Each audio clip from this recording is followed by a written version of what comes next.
How long do you want this to go? Almost as good. Yeah. Well, you gonna introduce us to him? We don't talk to him first. We're gonna start up with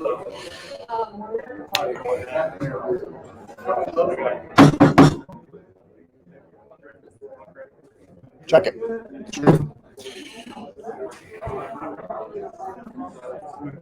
Stare like a dummy into the thing because we're live. And just check the stream. You just go to Twitter.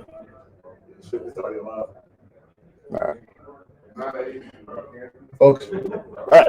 Welcome to the Gridiron Showcase. I am your host, Mike Prez, with famous Mark Lillibridge Bridge, as you know them.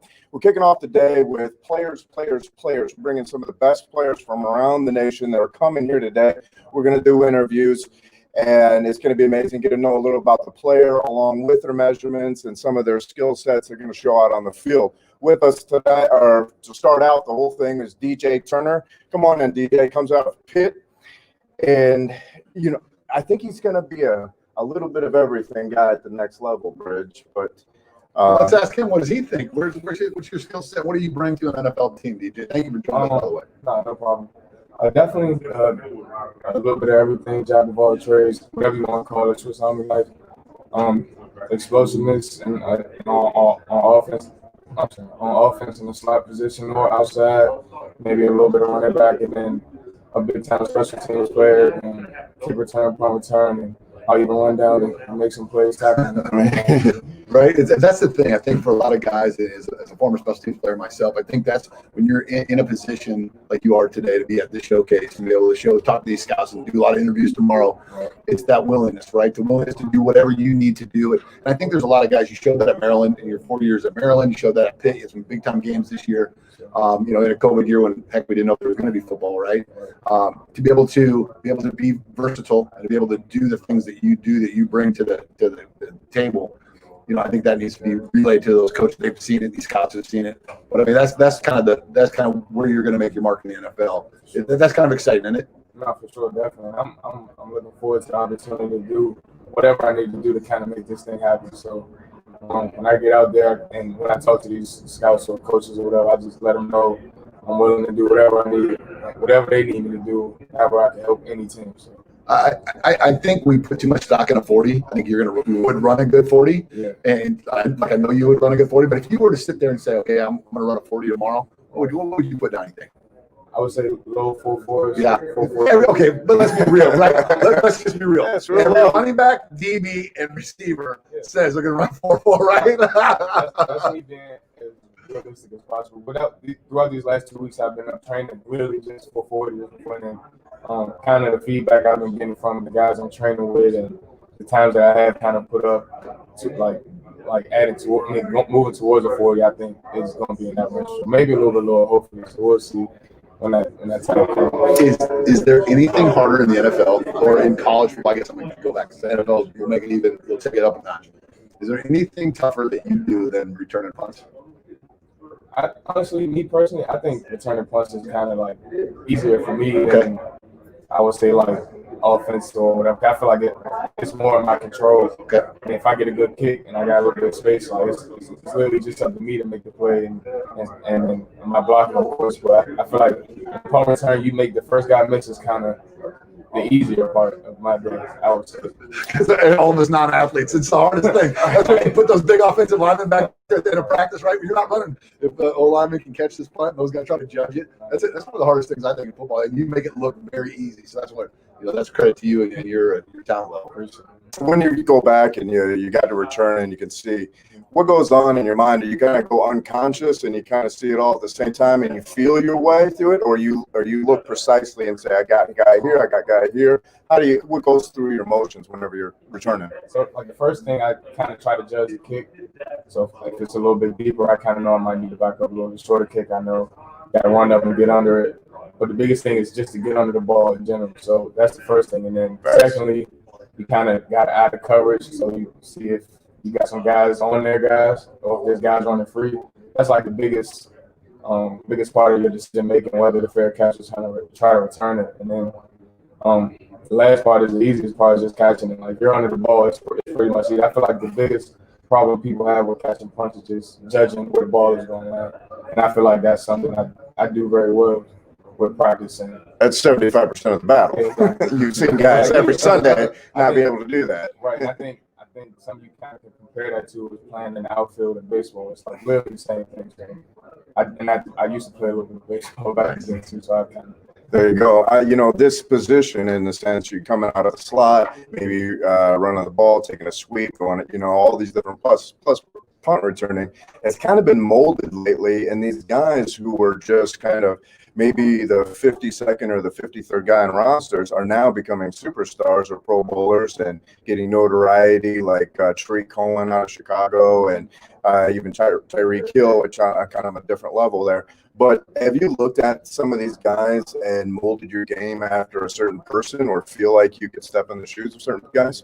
Yeah, for sure. I feel like throughout this whole process, I kind of just look at different guys and kind of pick little things from each guy's game and try to take that and add it to my game. I think that's kind of helped me a lot. Like, the punt return and kick return thing is one thing, but like even at the receiver position, I feel like that's probably the biggest position you kind of got to take different things, because you never know, you'll be in the slot or outside, so it's like different type of ways to play receiver.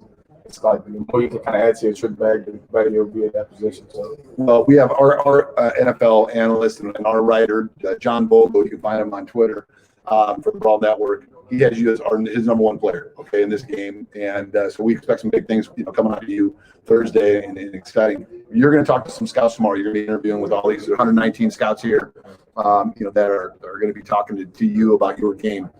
You talked about your strengths, you talked about your speed, talked about what you're able to do, returner from the slot as running back.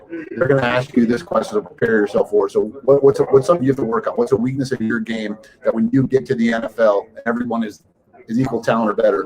What is something you need to work on to make sure that you can make, like Mike said, that 53-man roster? I think the biggest thing I need to work on is just being a better overall receiver. Like I was saying, adding those little things to my game to kind of help me out, whether I'm in the slot or outside, like in my releases. That's something a lot of people kind of struggle with, especially moving to the next level, because DBs get better. They're taught better and have better techniques. So just the little things about playing that position, I feel like is the biggest thing for me, and I feel like that's kind of what I've been focused on throughout this whole process. So I think got some big things coming soon. It's exciting, isn't it? No, for sure. Yeah, man. We're going to be out there filming live Thursday, your practice. We're going to get some live shots of you and really get it out there and get it out to everybody that can see your action. They may not have caught it on some Saturdays this year during that, so we'll look forward to seeing you there and looking at some big things. And we hope you to go out there and shake it up a little bit. Impress us. Do a little dance or something to set outside. We got so many guys out here. You got to outshine them. You probably shouldn't have too much of a problem with that, right? For sure, yeah. We're going to go out there and have some fun, man, hopefully. All right. Make the most out of this whole opportunity, man. I'm excited. Nice. Thank you, DJ. We appreciate you. We'll catch you around here real soon. Thanks. Stay blessed, and good luck, man. All right? Appreciate it. Yeah, we'll see you out there. It's DJ Turner coming out of Pitt. Formerly of Maryland before that, too. Big time high school player. Right? One of those guys that kind of just was really, I think, as we talk about this, right? So he's one of those guys, probably if the East-West game is going on, Mike, or if an OPA game, he's going to be one of those guys that you're going to look to there. And so, for him to be here at the CGS, I think is not only a Cooper, the CGS, but I think for him as well, to get in front of all these scouts, to be able to do interview processes and talk. And I thought you said it very apropos. That position has become a niche position in the NFL. It really has. I think it's become one of those where, because of the lack of positions, and because of when you're building a roster, right, you can maybe have to add an 8th lineman or 9th lineman, especially during this COVID year, right, where there were so many moving parts with you didn't know who was going to be active. You needed to be able to have your 3rd or 4th receiver be able to be a key special teams performer. Very much so. If that's as a returner, if that's I don't care. He said covering kicks, right? DJ talked about, I'll go down and cover kicks if you want me to. That's important to build a roster, because that, again, if you're a coach, when you're setting that roster, you can dress 45 or 47 now, I think, with COVID. Knowing that, I know he can really play 3 positions for me. that saved me 2 roster guys that I have to elevate, or 2 guys I have to, an extra linebacker, or an extra defensive lineman or offensive lineman. However, that I can now put those guys, bump those up if you have some injuries at that position. Having a versatile player like a DJ Turner that's huge for a lot of NFL teams. I think that's why we'll see his name getting called. If not at the draft, I think you're going to find some teams that are going to be, fighting him hard to get him as a UFA. Yeah, there's no doubt. He'll have some money coming his way as a bonus there. He just has that extra what you need. And, what I like to hear him, not only he took pride in his returning, but he went around and hit some guys on there too. And that's the thing about a lot of these kids, and they're going to hear it both ways. They're coached to say the right things, know that. But some of those guys, you can hear it in their voice where they really don't want to go down and hit. They don't want to do special teams, but they say they're willing. But guys that are actually going to show out, tell the scouts, and show them, and the scouts can read that. That want to go down, play the special teams, will make these rosters. Sure. And you've been preaching that for year after the whole time you've been in your career. It's very important. We're going to see a lot of those special teamers coming out of here. Well, the other thing about it is DG's had a lot of success at a high level, right? I mean, he's at Maryland in the Big Ten, then he goes to Pitt, has big games against North Carolina State this year, and I want to say, I think it was Virginia Tech.